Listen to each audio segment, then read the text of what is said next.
Here's the thing about being the invisible child. You learn to stop expecting. Not because you want to, because expecting hurts.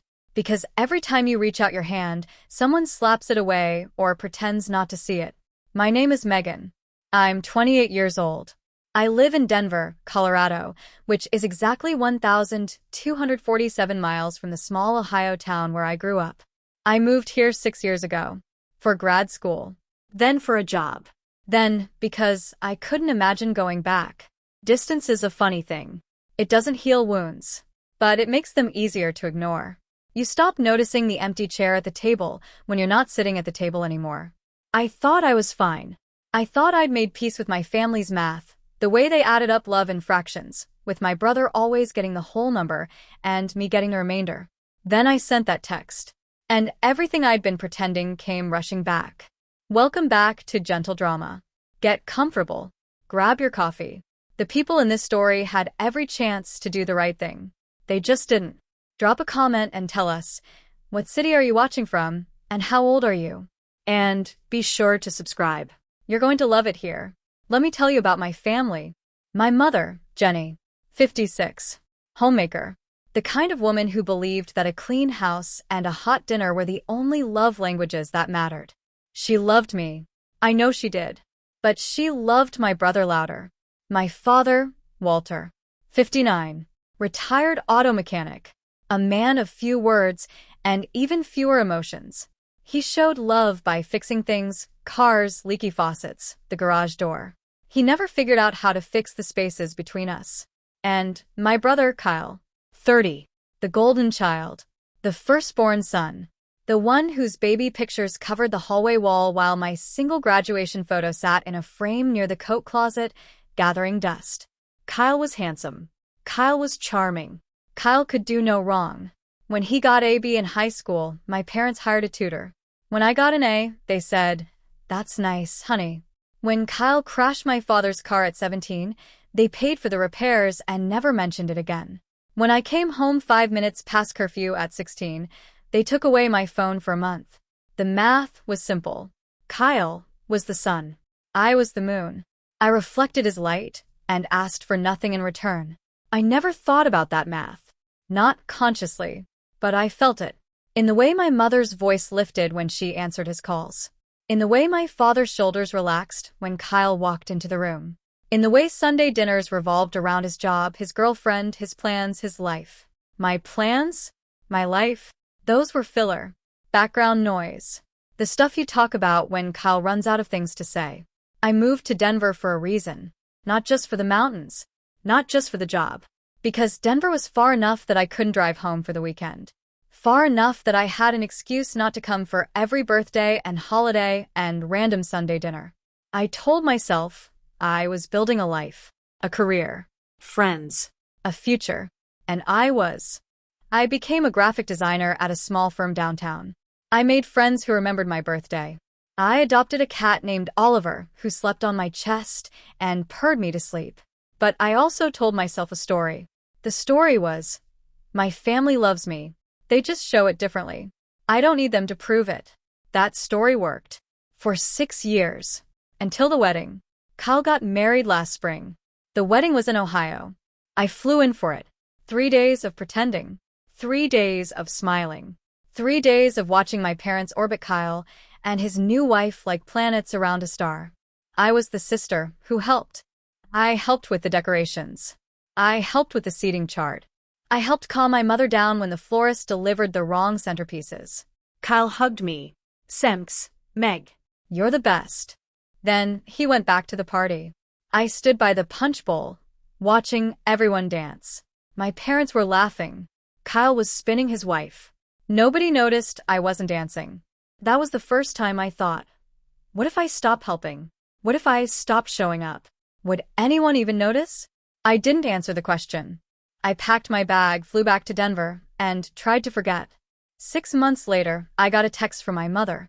"It's been too long. Why don't you come for Christmas? Kyle and Sarah will be there. It'll be like old times." Old times. The times when I was invisible. The times when I set the table and cleared the dishes and listened to stories about Kyle's promotion while nobody asked about my life. But I miss them. Or I miss the idea of them. The family I wished I had. I'll think about it. I texted back. Don't think too long. Flights get expensive. I booked the flight. December 22nd. Landing at 5 p.m. Then I did something I hadn't done in years. I opened the family group chat. The family group chat was my mother's idea. She created it 2 years ago, after Kyle's wedding. So we can stay in touch, she'd said. Share photos. Make plans. In practice, the group chat was a shrine to Kyle. Photos of his new house. Photos of his dog. Photos of him and Sarah at brunch, at the beach, at a football game. Me? I shared photos sometimes. A sunset in the mountains. Oliver sleeping in a sunbeam. A project I was proud of. My mother would reply, "Nice, honey." My father would reply, "Thumbs up." Kyle would reply, "Nothing." I'd stopped sharing months ago. I still read the messages. I just stopped participating. But today I needed to ask for something. I typed the message. Read it 3 times. Press send. Flight lands at 5 p.m. on the 22nd. Can someone pick me up? I put my phone down. Waited. The first hour, nothing. I check my phone every few minutes. Naughty Blaze. No seen notifications. Just silence. Maybe they were busy. Maybe my mother was cooking. Maybe my father was at work. Maybe Kyle was doing whatever Kyle did. The second hour, nothing. I started making dinner. Chopping vegetables. Dropping them into a pan. My phone sat on the counter, screen dark. The third hour, my phone buzzed. I grabbed it. Heart beating faster than it should have. One message. From Kyle. Isn't there a taxi? I stared at the screen. Read it again. Isn't there a taxi? Not hey Megan, I can't but maybe mom can. Not sorry, I'm working late. Not even a question about my flight or my luggage or how long it had been since I'd been home. Just, isn't there a taxi? I waited for my parents to reply. To defend me. To say, of course we'll pick you up, honey. Don't listen to your brother. 10 minutes. 20. An hour. Nothing. My mother had seen the message. I could see the receipt under her name. My father too. They'd both read it. They'd both said nothing. I finished cooking. Ate dinner alone. Watched a movie I didn't remember. Went to bed. The next morning, I woke up to one new message. From my mother. Can't wait to see you. Love you. No mention of the airport. No mention of Kyle's response. No offer to pick me up. Just, can't wait to see you. Love you. Like the whole thing had never happened. Here's the thing about that moment. I wasn't surprised. That's what scared me. I wasn't shocked that Kyle had dismissed me. I wasn't shocked that my parents had stayed silent. I'd been trained my whole life to expect this. To absorb it. To move on without complaint. But something was different this time. Maybe because I'd been away for 6 years. Maybe because I'd built a life where people actually saw me. Maybe because I was just tired. Tired of being the moon. Tired of reflecting someone else's light. Tired of asking for crumbs and being told I should be grateful to get anything at all. I looked at my mother's message. Can't wait to see you. Love you. She meant it. I knew she meant it. But her love was a shallow thing. A surface thing. It existed as long as I didn't ask for anything. As long as I stayed small. As long as I didn't point out the cracks in the foundation. The moment I asked for help, real help, not just setting the table or drying dishes, the moment I needed something, the love disappeared. Isn't there a taxi? That wasn't Kyle being cruel. That was Kyle being honest. That was the family's true feelings, finally spoken out loud. You're not worth the drive. You're not worth the effort. You're not worth disrupting our lives for. I booked a rental car. Told myself it was fine. Told myself I was being dramatic. But I wasn't fine. And I wasn't being dramatic. I was finally paying attention. If you've made it this far, you can probably feel what's coming. Before things get real, do me a favor. Hit that subscribe button and drop a like. I promise you, you do not want to miss what happens when Megan finally stops pretending. Let's keep going. The flight was on time. I landed at 5 p.m., just like I'd said. The Columbus airport was decorated for Christmas. Garlands and lights and a tree so big it made the ceiling feel low. I walked to the rental car counter, picked up my keys. Found my car in the parking garage. I didn't text the group chat to say I'd landed. Nobody asked. The drive to my parents' house took 40 minutes. The sun was setting. The sky was orange and pink and purple. Beautiful. Empty. I pulled into the driveway at 5:50 p.m. My mother's car was in the garage. My father's truck was in the driveway. Kyle's SUV wasn't there. I sat in the rental car for a long moment. The engine ticked as it cooled. The porch light was on. The magnolia tree in the front yard was bare, branches reaching toward the sky like skeletal fingers. This was the house I grew up in. The house where I learned to be small. The house where I learned that love was conditional and attention was scarce. I grabbed my suitcase, walked to the front door. Knocked. My mother opened it. She looked the same. A little grayer, a little softer around the edges. Megan. She pulled me into a hug. She smelled like pot roast and vanilla. You're here. I'm here. How was your flight? Fine. Did you find the rental car okay? I found it. She didn't mention the group chat. Didn't mention Kyle's message. Didn't apologize for not picking me up. She just smiled and led me inside and asked if I wanted something to drink. My father was in his recliner. The TV was on. Some sports show. He muted it when I walked in. Hey, kiddo. Hey, Dad. He didn't get up. He didn't hug me. He just nodded and unmuted the TV. I stood in the living room with my suitcase. The same photos were on the walls. Kyle's wedding. Kyle's graduation. Kyle's baby pictures. My one photo near the coat closet, still there, still fading. Kyle and Sarah will be here tomorrow, my mother said from the kitchen. They're doing dinner with her parents tonight. Okay. We're so glad you came. It'll be just like old times. Just like old times. That was the problem. That night, I lay in my old bedroom. The twin bed. The floral comforter. The posters of bands I'd stopped listening to. My phone buzzed. A text from my friend Rachel in Denver. How's the family? I stared at the screen for a long time. Then I typed. I asked them to pick me up from the airport. My brother said, "Isn't there a taxi?" My parents didn't say anything. Oh, Megan. I'm sorry. I'm used to it. You shouldn't have to be. I put my phone down, stared at the ceiling. The same crack in the plaster, shaped like a question mark. Rachel was right. I shouldn't have to be used to it. But I was. And that was the saddest part. The next morning I woke up early. My mother was already in the kitchen, making breakfast. Eggs. Bacon. Toast. Coffee. I sat at the kitchen table. The same table where I'd eaten thousands of meals. The same table where I'd learned to keep my opinions to myself.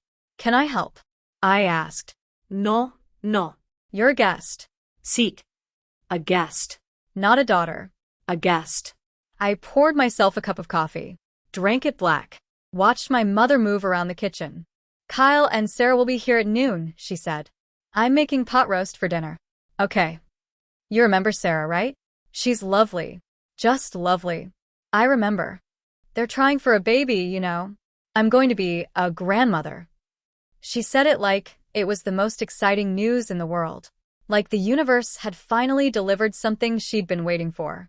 I thought about my job, my friends, my cat, the life I'd built in Denver. None of it mattered here. Not really. Not compared to Kyle's marriage and Kyle's house and Kyle's future children. I was an accessory, a character in someone else's story. Kyle arrived at noon. His SUV pulled into the driveway. He got out first, then Sarah. They were both wearing matching North Face jackets. They looked like a catalog. My mother rushed to the door. Kyle. Sarah. Hugs all around. Laughter. Compliments about Sarah's hair, Kyle's jacket, the drive from their house. I stood in the living room, holding my coffee mug. Kyle saw me. Hey, Meg. Hey. How was your flight? Fine. Good, good. He didn't mention the group chat. Didn't apologize for the taxi comment. Didn't acknowledge that I'd asked for help and he'd dismissed me. Because in his mind, he hadn't done anything wrong. He was just being practical. Why should he drive 40 minutes to the airport when taxis existed? That was the thing about Kyle. He wasn't malicious. He was just oblivious. He'd never had to ask for anything. He'd never been told no. The world bent around him, and he assumed that was how the world worked. I was the one who bent. I was the one who accommodated. I was the one who made myself small so he could be large. And I was tired. All right, this is the moment everything changes. If you're still here, you're one of the rare ones. 94% of people scroll past without subscribing, but you stayed. That tells me something about you. Hit subscribe because what comes next? You deserve to see what happens when Megan stops spending. Dinner was pot roast. The same recipe my mother had been making for 30 years. Onions, carrots, beef, and a secret ingredient that was just paprika and guilt. We sat around the table. The same china with the gold edges. The same candles in the brass holders. The same seating arrangement, my father at the head, my mother to his left, Kyle and Sarah across from them, and me at the foot, closest to the kitchen, so I could get up and clear plates without interrupting. The conversation was the same too. Kyle's job. Kyle's house. Kyle's plans. Sarah's opinions about nursery colors. My mother's excitement about becoming a grandmother. I ate my roast. I nodded. I smiled. And I waited. At one point, Kyle turned to me. So, Meg. How's Denver? It's good. Work is busy. Still doing graphic design? Still. Cool. Cool. He turned back to my mother. Started talking about something else. That was it. That was the extent of his interest in my life. 3 sentences. A lifetime of practice. I looked around the table. My father, chewing his roast. My mother, beaming at Kyle.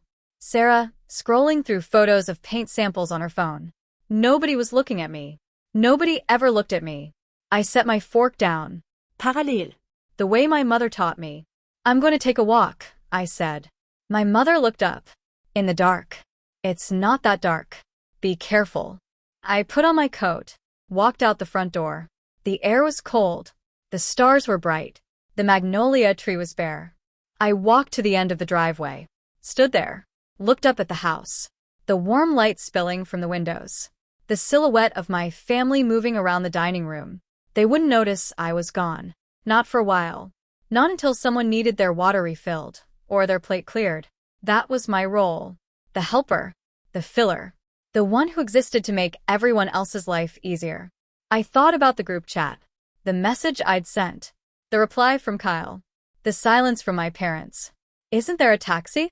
That wasn't just a question about transportation. That was a statement about my worth. You're not worth the drive. You're not worth the effort.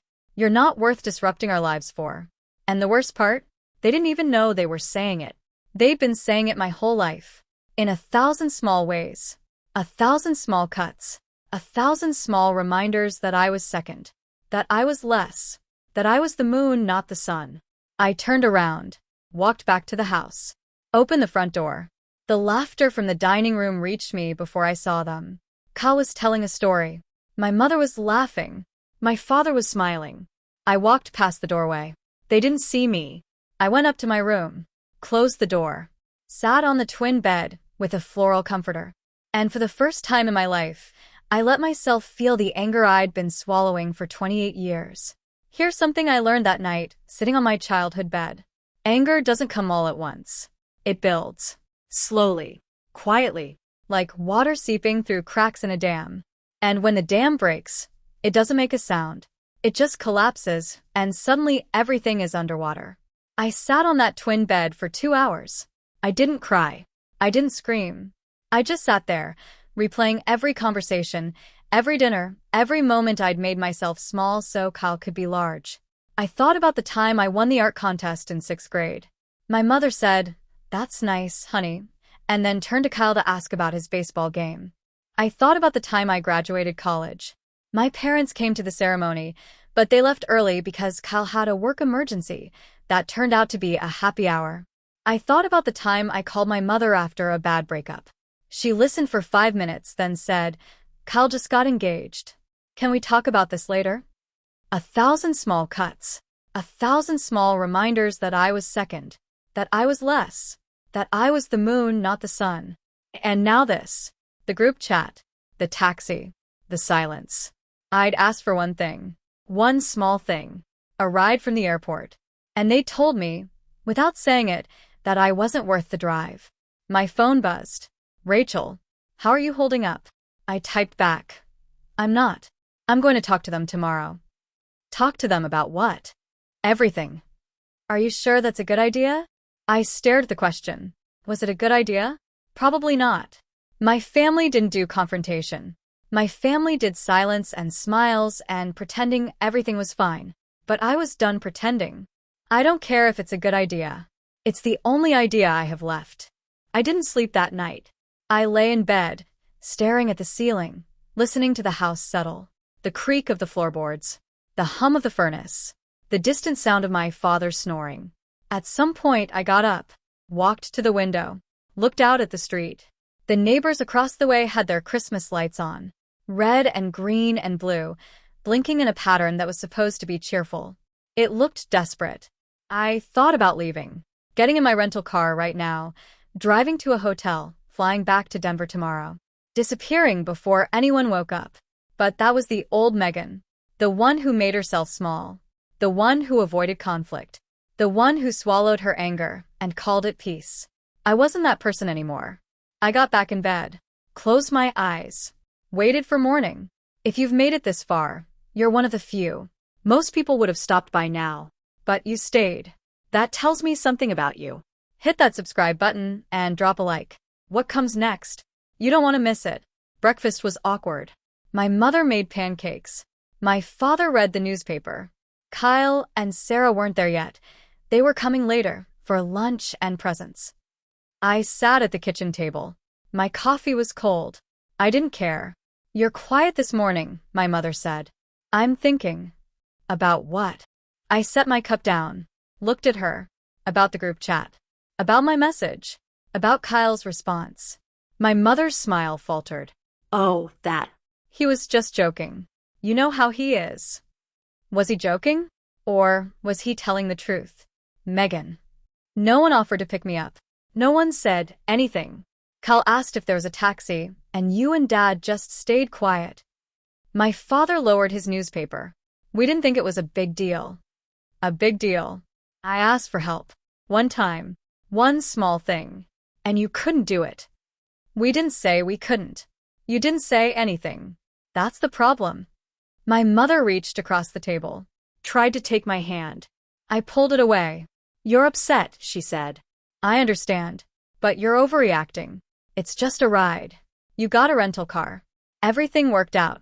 It's not about the ride. Then what is it about? I looked at her, at my father, at the kitchen where I'd learned to be small, the table where I'd learned that my needs didn't matter. It's about 28 years of being invisible, I said. It's about every time you chose Kyle over me, every dinner that revolved around his life, every conversation where you asked about his job and his house and his plans and never once asked about mine. My mother's face went pale. That's not true. It is true. You just don't see it. Because you've never had to. My father folded his newspaper, set it on the table. Kyle needs more support than you. He's always been more sensitive. He's not sensitive. He's entitled. And you made him that way. That's not fair. No. What's not fair is asking your daughter to be invisible so your son can shine. The room went quiet. The refrigerator hummed. A bird tapped at the window. My mother stood up, walked to the sink, stood there with her back to me. We love you, she said. Her voice was small. We've always loved you. I know you love me, but love isn't enough. Not when you don't see me. Not when you don't show up. We show up. When? When do you show up for me? You came to my college graduation and left early. You've never visited me in Denver. You've never asked about my job, my friends, my life. You don't even know my cat's name. Silence. What's his name? My mother whispered. Oliver. His name is Oliver. You've had 6 years to ask. All right, this is the moment everything changes. If you're still here, you're one of the rare ones. 94% of people scroll past without subscribing, but you stayed. That tells me something about you. Hit subscribe because what comes next? You deserve to see what happens when Megan walks away. Kyle and Sarah arrived at noon. They brought presents, wrapped in shiny paper with bows. My mother's face lit up when she saw them. My father stood to shake Kyle's hand. I watched from the living room. Kyle saw me. Hey, Meg. You okay? You look tired. Didn't sleep well. The guest room is comfortable, right? It's fine. He nodded, turned to my mother, started talking about something else. I stood there, holding my coffee mug, watching my family orbit around Ka like planets around a star. I thought about leaving, getting in my rental car and driving back to the airport, flying home to Denver, never coming back. But I didn't, because I had one more thing to say, and I was going to say it. Lunch was sandwiches and chips. Casual. No china. No candles. We sat in the living room, my father in his recliner, my mother on the couch, Kyle and Sarah in the armchairs, me on the floor, because there weren't enough seats. I'd always sat on the floor. There was never enough room at the table for me. Kyle was telling a story about his promotion, something about a big project at work. My mother was beaming. My father was nodding. I set my sandwich down. Can I say something? Everyone turned to look at me. Of course, honey, my mother said. What is it? I stood up, brushed crumbs off my jeans, Looked at each of them. I asked for a ride from the airport. No one offered. My brother asked if there was a taxi. My parents said nothing. Kyle frowned. That was days ago. Why are you bringing it up now? Because it's not about the ride. It's about what the ride represents. What does it represent? 28 years of being invisible, I said. 28 years of being second. 28 years of being the one who helps and supports and accommodates and never gets anything in return. Kyle's face hardened. That's not fair, Megan. Fair? You want to talk about fair? Fair is a family that shows up equally for both their children. Fair is a brother who asks about his sister's life instead of just talking about his own. Fair is parents who visit the daughter who lives 1,200 miles away instead of expecting her to always come to them. My mother's eyes were wet. We didn't know you felt this way. You didn't ask. You never said anything. Because I was taught not to. I was taught to be grateful, to be helpful, to be quiet. And I was. For 28 years. I was quiet. I was helpful. I was grateful. And it nearly destroyed me. My father cleared his throat. This is a lot to unpack, Megan. Maybe we should. No. We should talk about it now. Because if we don't talk about it now, we never will. And I'm done pretending that everything is fine. Kyle stood up. You're being dramatic. Am I? When's the last time you asked me about my life? When's the last time you visited me in Denver? When's the last time you did anything for me that didn't also benefit you? He opened his mouth. Closed it. Opened it again. That's not. I didn't. You didn't. Because you don't have to. Because the family revolves around you. And I'm the one who keeps it spinning. The room was silent. Sarah was staring at her hands. My mother was crying silently. My father was staring at the floor. Kyle's face was red. I never asked you to do any of that. No. But you never asked me not to. You never noticed. You never said, Hey Meg, do you need anything? Hey Meg, how are you doing? Hey Meg, is there anything I can do for you? You just took. And took. And took. I didn't. You did. Every Sunday dinner. Every holiday. Every time I set the table and cleared the plates and listened to stories about your life while no one asked about mine. You took. Kyle sat back down. He looked at Sarah. She didn't look back. What do you want me to say? He asked. I don't want you to say anything. I want you to hear me. And then I want you to think about whether you're willing to change. Change what? Everything. The way you treat me. The way you think about me. The way you see me. Because right now you don't see me at all. None of you do. I looked at my mother, my father, my brother, his wife. I'm going back to Denver tomorrow. Not because I don't love you. Because I need to figure out if loving you is worth losing myself. I walked out of the living room, up the stairs, closed my bedroom door. Behind me, I heard my mother crying, my father's low voice, Kyle's angry footsteps. I didn't go back down. That night, I packed my suitcase. I didn't have much. A few changes of clothes. A book. My toiletries. Everything fit in one bag. My phone buzzed. Rachel. How did it go? I told them everything. How do you feel? I looked around the room. The twin bed. The floral comforter. The posters on the wall. The crack in the ceiling shaped like a question mark. Empty, I typed. But not in a bad way. Like I finally put down something I've been carrying for a long time. I'm proud of you. I'm not sure I am yet, but I think I will be. I turned off my phone, got in bed, stared at the ceiling. Tomorrow I would leave. Tomorrow I would go back to Denver. Back to my job, my friends, my cat, my life. But tonight, I lay in the dark, listening to the house settle. The creak of the floorboards, the hum of the furnace, the distant sound of my father snoring. This was the last time I would sleep in this room. I didn't know it then, not consciously, but something in me knew. Something in me had already left. Here's something I learned on the flight back to Denver. Leaving doesn't fix anything. Not really. It just gives you space to breathe. Space to think. Space to figure out who you are when you're not being shaped by people who don't see you. I sat in a window seat. 6 a.m. flight. The sky was still dark when we took off, but by the time we reached cruising altitude, the sun was rising over the clouds. Pink and orange and gold. Beautiful. Empty. The woman next to me was reading a book.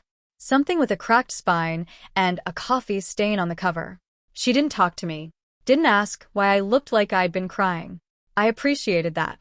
I thought about my mother's face when I'd walked out of the living room. The way her mouth had opened, then closed. The way she'd reached for me and I'd pulled away. I thought about my father's silence. His newspaper folded on the table. His refusal to meet my eyes. I thought about Kyle's anger.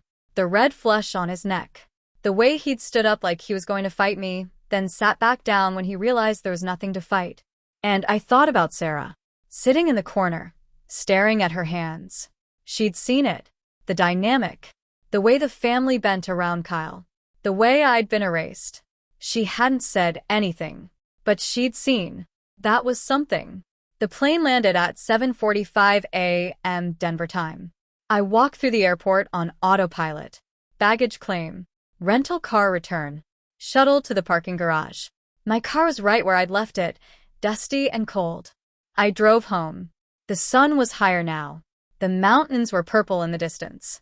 The sky was that impossible Colorado blue that always made me feel like anything was possible. My apartment was small. A one-bedroom on the 3rd floor of a building with a broken elevator. But it was mine. The books on the shelf were mine. The art on the walls was mine. The cat sleeping on the couch was mine. Oliver lifted his head when I walked in. Blinked at me. Went back to sleep. Good to see you too, I said. I put my suitcase down. Sat on the couch. Stared at the wall. I was home. If you've made it this far, you're one of the rare ones. 94% of people scroll past without subscribing, but you stayed. That tells me something about you. Hit subscribe, because what comes next? You deserve to see how the story ends. The first week back was quiet. My mother called twice. I didn't answer. She left voicemails. Megan, I'm sorry. I didn't know you felt that way. Can we talk? I saved the voicemails. I didn't call back. My father sent a text. Your mother is upset. Call her when you have a minute. Not. I'm sorry. Not. We love you. Just. Your mother is upset. Call her. Kyle sent nothing. That told me everything I needed to know. I went back to work. Sat at my desk. Opened my email. Answered messages. Designed logos. Went to meetings. Nobody asked what had happened in Ohio. Nobody knew. I was just Megan, the graphic designer who did good work and didn't talk much about her family. That was the thing about Denver. I'd built a life where I wasn't defined by my family, where I was just myself, where people saw me for who I was, not for who I wasn't. Rachel took me out for drinks that Friday. How are you really doing? She asked. I don't know. That's honest. I'm not sure what I'm supposed to feel. Angry? Sad? Relieved? Rachel stirred her drink. All of the above. Maybe. That's allowed, you know. You can feel more than one thing at once. I looked at her. This woman who'd shown up for me more times than my own family. Who'd driven me to the airport. Who'd texted me every day. Who'd remember my birthday and my cat's name and the name of the company where I worked. Why do you show up for me? I asked. What do you mean? My family doesn't. My brother doesn't. My parents don't. But you do. Why? Rachel set down her drink, looked me in the eyes. Because you're worth showing up for. I cried, right there in the bar. Tears running down my face, mascara smearing, the whole mess. Rachel handed me a napkin. You're worth showing up for, she said again. Don't let anyone tell you different. The second week, my mother called again. I answered. Megan. Her voice was small, careful, like she was walking through a room full of broken glass. Mom. I'm glad you picked up. I was worried. Fine. Your father is worried too. He just doesn't say it. I didn't respond. The silence stretched between us like a rubber band about to snap. We've been talking, my mother said. Your father and I. About what you said.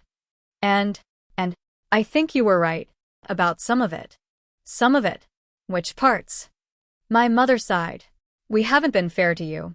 We've focused a lot on Kyle. Because he needed more help. More attention. And I think we assumed you didn't need anything. Because you never asked. I never asked because I learned not to. Every time I asked, I got nothing. That's not true.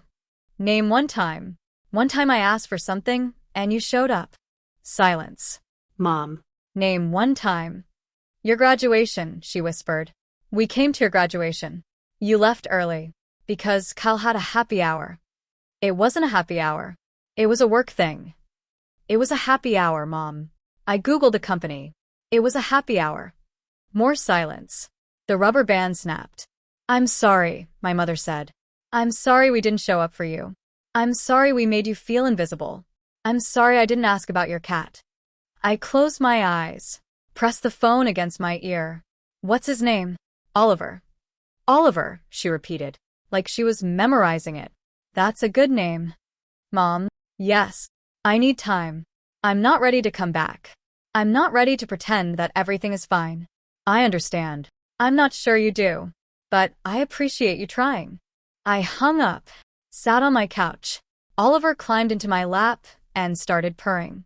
It wasn't forgiveness. Not yet. But it was something. A crack in the wall. A little light getting through. The third week, Kyle called. I almost didn't answer. But I did. Hey, he said. His voice was different. Softer. Like someone had told him to be careful. Hey. Mom said you talked. We talked. She said you're not coming back for a while. I'm not. Silence. I heard him breathing. In, out, in, out. I've been thinking, he said. About what you said. About the family revolving around me. And I think you're right. I sat up straighter. Oliver meowed in protest. I didn't realize, Kyle continued. I didn't see it. I was just living my life. I didn't notice that you were disappearing. Disappearing is a strong word. What word would you use? I thought about it. Erased. He was quiet for a long time. I'm sorry, Megan. I'm sorry I erased you. I didn't say it's okay. Because it wasn't okay. It might never be okay. But I didn't hang up either. What are you going to do differently? I asked. What do you mean? You say you're sorry. Okay. What's next? How are you going to show up differently? Kyle was quiet again. I could almost hear him thinking. I don't know yet, he said finally. But I'm going to figure it out. That's a start. Is there anything I can do right now? I looked around my apartment. The books on the shelf. The art on the walls. The cat on my lap. You can ask me about my life, I said. And then you can listen. Okay. How's work? Work is good. I got a promotion last month. Senior designer. I didn't know that. Congratulations. Thanks. What else? I told him about Rachel. About the cat. About the hike I'd done last weekend in the foothills. About the book I was reading. About the painting I was working on. He listened. He asked questions. He didn't interrupt. It was the longest conversation we'd ever had. All right, this is the moment everything changes. If you're still here, you're one of the rare ones. 94% of people scroll past without subscribing, but you stayed. That tells me something about you. Hit subscribe because what comes next? You deserve to see how Megan finds her light. The months passed. I didn't go home for Easter. I didn't go home for Mother's Day. I didn't go home for the 4th of July. My mother called every week. My father texted sometimes. Kyle called once a month, and every time he asked about my life before he talked about his. It wasn't perfect. Nothing is. But it was different. Better. Like a garden that had been neglected for years, finally getting water and sun. I started seeing a therapist. A woman named Dr. Reeves who asked hard questions and didn't let me off the hook. "Why do you think you stayed invisible for so long?" she asked. Because I thought that's what love was. Being helpful, being quiet, being whatever they needed me to be. And now I think love is showing up. Even when it's inconvenient. Even when no one is watching. Do you think your family loves you? I thought about the question. Really thought about it. I think they love me as much as they know how. But that doesn't mean I have to accept the way they showed it.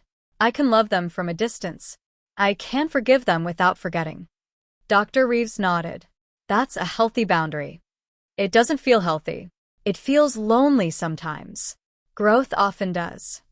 The group chat changed. Not dramatically. Not overnight. But slowly. Gradually. Like the tide coming in. My mother started asking about my day. Not just, "How are you?" but actual questions. "What did you work on? Did you see anything interesting on your walk? How's Oliver?" My father sent a photo of the magnolia tree in bloom. "Remember when you used to climb this?" I did remember. I remembered sitting in the branches, reading books, hiding from the noise of the house. Kyle started sharing things that weren't about him. An article about graphic design.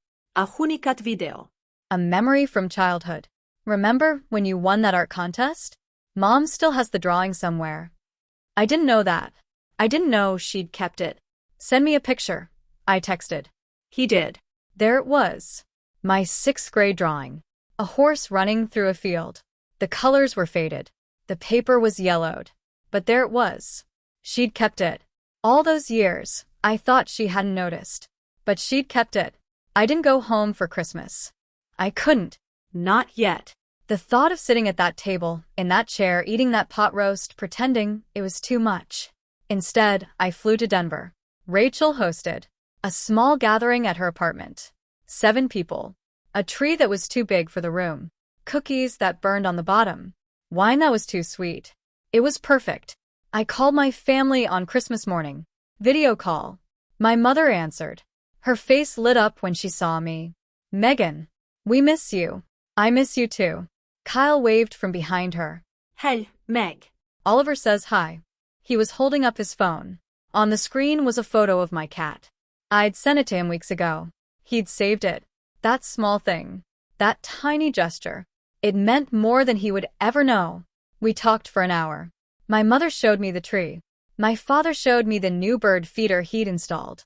Kyle showed me the present Sarah had gotten him. A coffee mug that said, "World's okayest brother." "I thought of you when I bought it," he said. I laughed. Actually laughed. The first real laugh in months. "Send me one," I said. Already ordered. Here's what I learned that year. Family isn't about blood. Not really. It's about who shows up. Who sees you. Who remembers your cat's name. My family hurt me. They erased me. They made me feel like I was the moon, reflecting someone else's light. But they also tried. They called. They asked. They listened. They kept my 6th grade drawing in a closet somewhere, yellowed and faded, but still there. Forgiveness isn't a switch. It's not something you do once and then forget. It's a process. A long, slow, painful process of rebuilding trust. I'm not there yet. I may never be, but I'm closer than I was. And that's enough. The following spring I went home. Not for a holiday. Not for an occasion. Just because. I texted the group chat. Flight lands at 5 p.m. on Friday. Can someone pick me up? My phone buzzed almost immediately. Kyle. I'll be there. My mother. We'll all be there. We're making a sign. I stared at the screen for a long time. Then I smiled. See you Friday? I typed. The flight was on time. I landed at 5 p.m., just like I'd said. The Columbus airport was decorated for spring. Flowers instead of garlands. Pastels instead of red and green. I walked to baggage claim. And there they were. My mother. My father. Kyle. Sarah. holding a sign that said, Megan, worth the drive. I started crying before I reached them. My mother pulled me into a hug. We missed you so much. I missed you too. My father hugged me next. Awkward. Brief. But there. Kyle was last. He hugged me tight. Hey, Meg. Hey. I brought your mug. He handed me a box, wrapped in brown paper. Inside was the coffee mug. World's okayest brother. You're not okayest, I said. You're getting there. But not yet. I'll take it. We walked to the parking lot together. My mother held my hand. My father carried my bag. Kyle walked ahead, already talking about where we should go for dinner. It wasn't perfect. It wasn't fixed. The cracks were still there, underneath the surface, waiting to be tested. But for now, for this moment, it was enough. I was no longer the moon. I was finally in the room, taking up space, being seen. And that was everything. The end. Thank you for listening to Gentle Drama. If this story moved you, share it with someone who needs to hear it. Drop a comment and tell us, what city are you watching from and how old are you?